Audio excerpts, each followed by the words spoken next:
Okay, I'm back. This is page number 2 of my autobiography. So I couldn't leave you hanging for too long, so hi.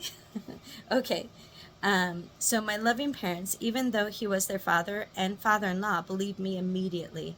They had no idea and were utterly shocked, but to my mother explained a lot. She was wondering why I was so mean to him to the point that she had to discipline me.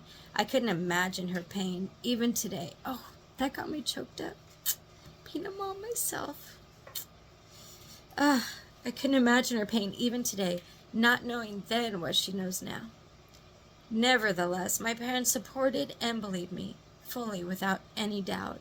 However, my grandmother blamed me for the abuse, saying I was always hanging on him or sitting on his lap, which only happened prior to the abuse. Let's scroll down a bit. Uh-oh. My grandmother, a second-generation, full-blooded German immigrant, was never a loving grandma towards me, but after finding out the truth, she was very mean to me at times.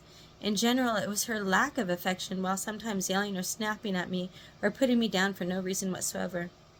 She confirmed in me what I already knew, quote-unquote, to be true, in my heart to be true. Everyone else was better and more deserving than me, no matter how hard I tried.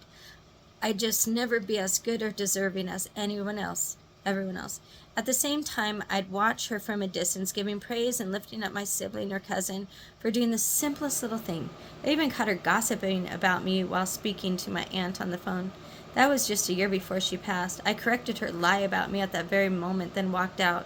Although on some level, I really think she tried, because once in a while she would have good, fun conversations, or we would have good, fun conversations.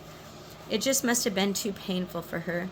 I must have been a constant reminder of how ill her husband really was, but I don't think she could ever admit it to herself or anyone else.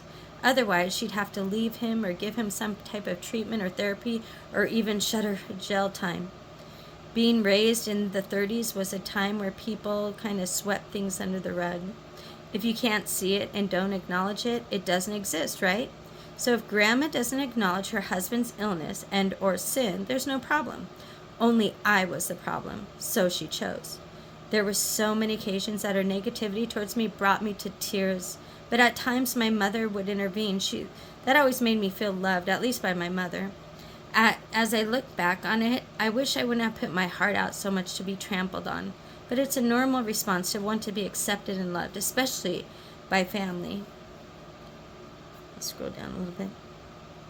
As of now, I continue to pray for her and her husband, that they are both in heaven. I truly believe that they are, as God has given me numerous confirmations. Didn't realize I wrote this. One such confirmation was a dream I had many years later. In my dream, I saw my grandfather lying down on a raised bed, kind of like a gurney. I knew him to be dead. On his left was his father. He seemed to be bursting at the seams with joy to see me, but I couldn't hear him, nor was I focused on him or my grandpa. It was the woman on his right that I somehow knew to be his mother. She was so beautiful that I couldn't take my eyes off her. The light, which beamed from behind and radiated through and around her, also floated her towards me. I said, "Who are you?" She responded, "I'm your great-grandma Elizabeth Stubner." Then she sadly looked toward her son, my grandfather. I knew that I had to pray for him, pray for his soul. So the next day, right before Mass, my daughter of only 2 years old, who had only met my grandfather in infancy, told me, "Mom, we have to pray for great-grandpa." This, for me, was confirming that my dream was indeed a visit calling for prayers from the one he abused, me. But it didn't end there. After offering up about a month of daily masses, and while I was praying for him after the holy sacrifice of the Mass, I felt the Holy Spirit come over me and heard a voice saying that he was in heaven. My work was done. I prayed for my enemy like Jesus asked us to. It was after the same Mass that my 2-year-old daughter said, "Mommy, great-grandpa's in heaven now." This confirmation brought me to tears. Beautiful, grateful tears, because I know that God only allows bad things to happen for the greater good. I believe the greater good to be the salvation of souls. Maybe God's permissive will allowed my grandfather's ill will to molest me, because God knew that I would not only forgive him but pray for him as well. Never before had my 2-year-old daughter talked about my grandfather, and never again did she mention him. This may have closed the chapter on my grandfather's abuse and manipulation, but the effects while I was younger left wide, raw, open wounds. We're at 5 minutes. Okay. I think we should stop there, and we'll go to number 3. Okay.